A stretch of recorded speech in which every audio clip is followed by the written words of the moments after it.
Now, ultimately, there's just one thing, just a very simple manifestation technique that if you utilize it, you can attract whatever that you want in life. So we're going to be talking about in this video. This is Jake Ducey with JakeDucey.com, and let's dive right into this.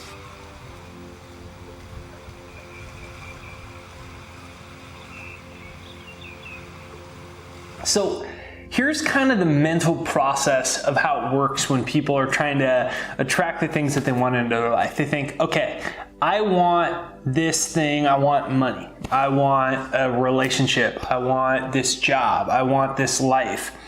And there's this thing out there that they want, right? And they think about it in terms of a linear time and space kind of A to B to C to D. I'm at point A and what I want is at point D. So I go to B to C to D. And they think of it like, okay, I want more money. I want my soulmate. I want this job. And what happens is they immediately get into a linear mindset where they try to figure everything out. How I'm gonna get it, and then they get into this like grit mode of I need to accomplish it, and here are my limitations, and they immediately push their consciousness into 1% of reality. Buckminster Fuller said you only see 1% of who you are. 99% of who you are, you cannot see, smell, taste, touch. So we immediately put ourselves down into this third dimension and we go, how do I get this thing? And the ironic thing is that you're already one with everything in the universe because there's only one mind in the universe. There is one universal mind.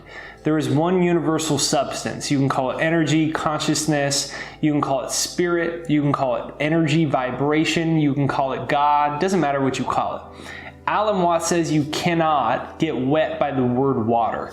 So there's one originating substance of which we are all a part of. It's in every single cell of my body, it's in every single cell of your body, and it's in every single subatomic particle that makes up everything that you want. Money, house, car, boyfriend, girlfriend, life. It's all of one originating substance. It's just different frequencies of consciousness. It's different frequencies of information. All this reality is a bunch of light photons moving essentially at the speed of light, and it's vibrating at such a dense level that our physical senses pick it up as solid. But it's not solid. It's just a little fragment of potential energy called visible light. And if we could see from a greater vantage point, if we could see beyond just this limited veil of third dimension, or this limited veil of space and time, this limited veil of visible light, what we would see is there's really no line of demarcation. There's really no stopping point between where I start and end and where you start and end, and where I start and end and where this chair starts and ends. I'm just a field of information. I'm just a vibrational pattern, and I'm just vibrating at a different frequency than this chair is. But it's all one originating substance at different frequencies. Just like there's only one thing called sound, but there's a bunch of different waves of the frequency on your radio station, 88.9, 90.1. It's just a bunch of different frequencies, a bunch of different bandwidths or channels. And that's what reality really is. There's a bunch of different frequencies within third dimension that we experience here. But if you could see from a higher vantage point, what you would see is you're actually one with not only everything that you want, not only with everybody, but you're also one with the universe, with God, with spirit, with consciousness. You are one with the originating substance as well. You are not separate from it. You are an individualization of it. So therefore, because this is in everything, it's also in you, it is you, and it also is in everything. Therefore, you are one with everything that you want. So it immediately stops all the third dimensional linear separation from what you want. Yeah, I could get it, but I don't have the money and I don't have the resources. And the last time I wanted it and the last time I tried it didn't work out. And this person said I don't have the degrees. And this person said I'm too old and too young and I'm too this and I'm too that. those are just illusions. Remember, take a bird's eye view and you'll see there is no line of demarcation where your energy field stops and another one starts. Everything is one, and you are one with everything that you want.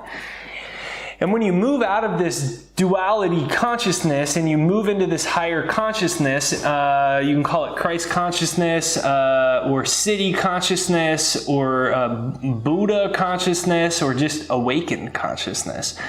What you find is that there is no separation between what you want. And when you are in this place, that's when all things become possible. That's when the shifts really happen. So comment down below, I am one with everything that I want. Comment down below, I am one with everything that I want. Comment that down below, I am one with everything that I want.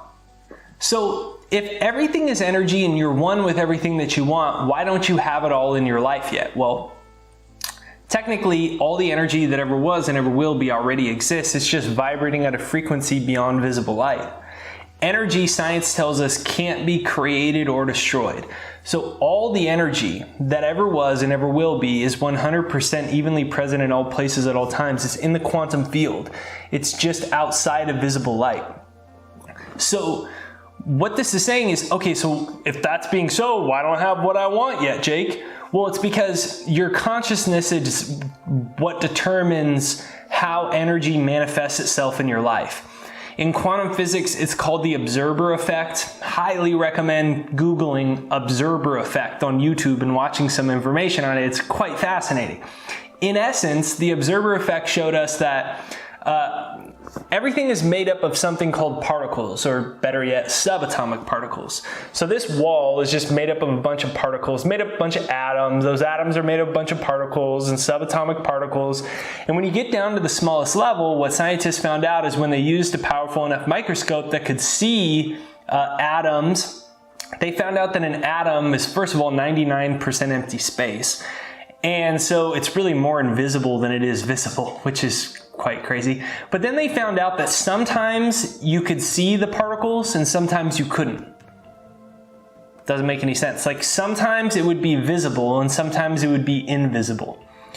Now, when you can see it, that's called a particle, meaning it's here in the physical realm.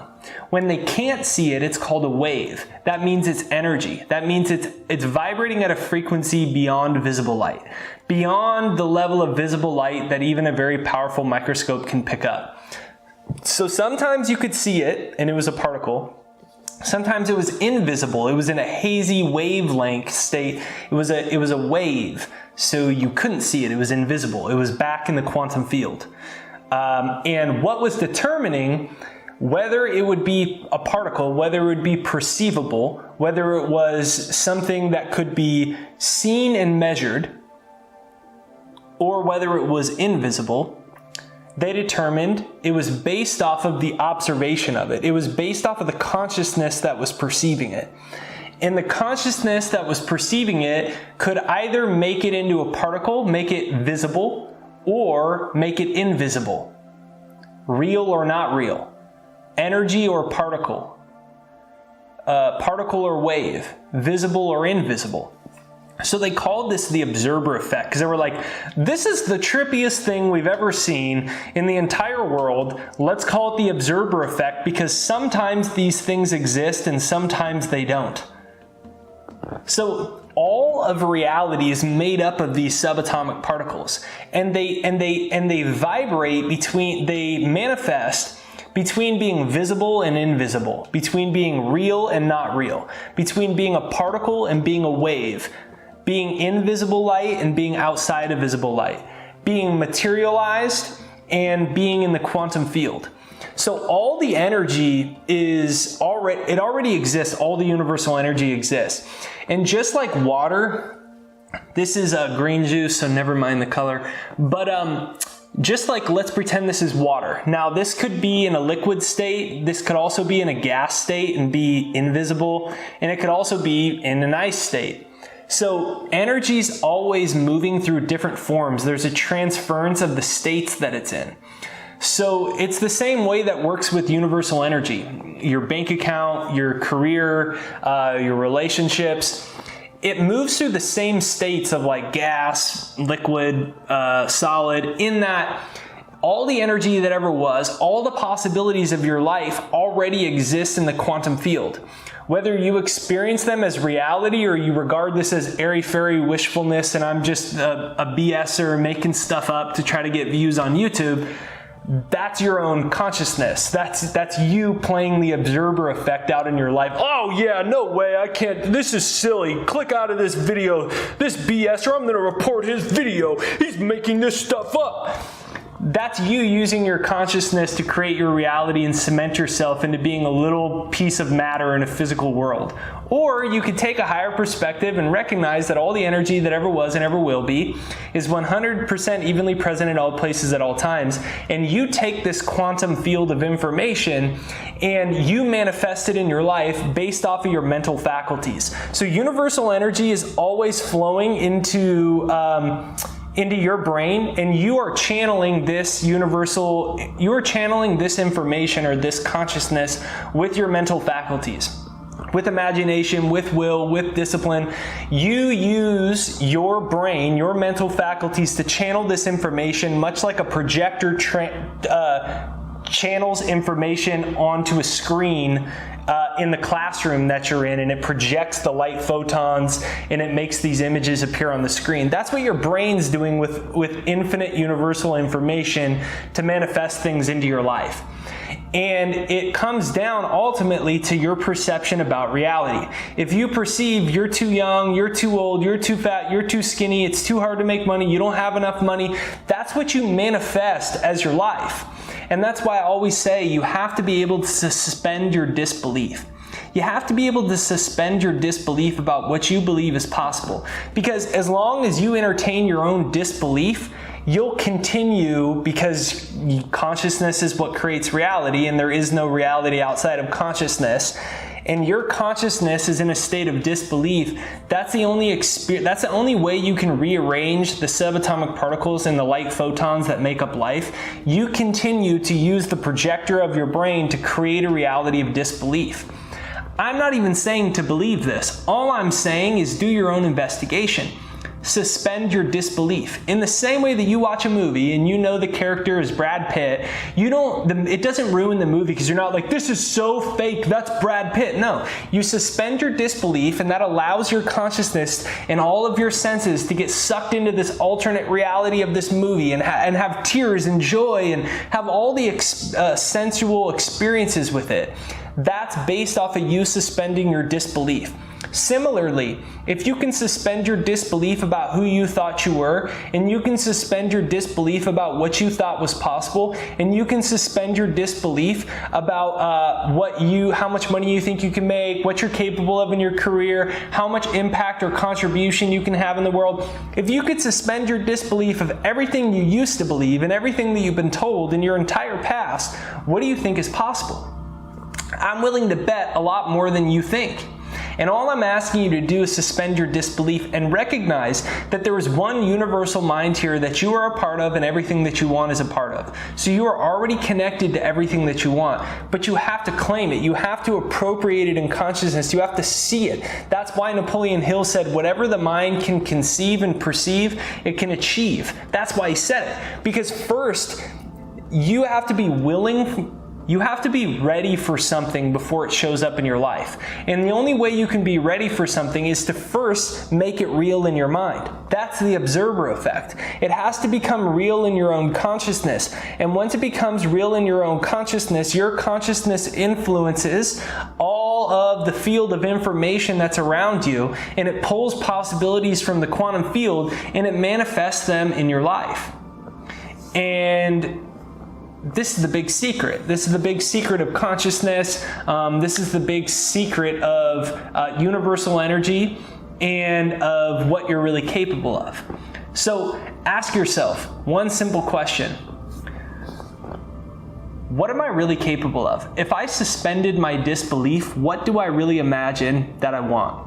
And if you can start to hold those images of possibilities in your mind, you're going to start pulling ideas, you're going to start pulling information, you're going to start pulling synchronicities from the quantum field, and you will start to see amazing things manifest in your life. So comment down below, I am one with what I want. Comment down below, I am one with what I want. Suspend your disbelief. Suspend it just for a little while. You can have your old ideas back afterwards, but just ask yourself, is it possible that I'm capable of far more than I could ever imagine? If all the energy that ever was and ever will be is 100% evenly present in all places at all times, it's just outside of the field of information called visible light that we perceive, and it's out in the quantum field. If the observer effect has shown us that consciousness is what manifests and rearranges subatomic particles, how could you recreate your bank account? Could you recreate your bank account? It's just a collection of subatomic particles and light photons. That's all a bank account is. So couldn't you hypothetically rearrange it? Couldn't you access million-dollar ideas inside your own brain? Couldn't you recreate your love life, your career, the contribution you have in the world? Couldn't you become an extremely influential and powerful person that makes the world a brighter and better place to live? The answer is unequivocally yes. So this is Jake Ducey with JakeDucey.com, and in this video we talked about the #1 manifestation technique for attracting whatever you want. So make sure you hit the like button on this side or this side right over there on this side. That's what sends this out into the YouTube universe so more people see this. So if you enjoyed this video and you want more people to awaken to these ideas, make sure you hit the like button on this side or this side to help spread the word. Leave a comment down below, suspend my disbelief. Comment down below, suspend my disbelief. And if you haven't yet, be sure to check out my free success hypnosis, jakeshypnosis.com. I created a success hypnosis to reprogram my subconscious mind. The results were amazing. It changed my life. Now 1 million people from all over the world have used it. It's free. It's right there down below. All you got to do is just listen to it for a couple minutes in the morning or at night. So right there down below, jakeshypnosis.com for free. And thank you for subscribing. I'll see you on the next video.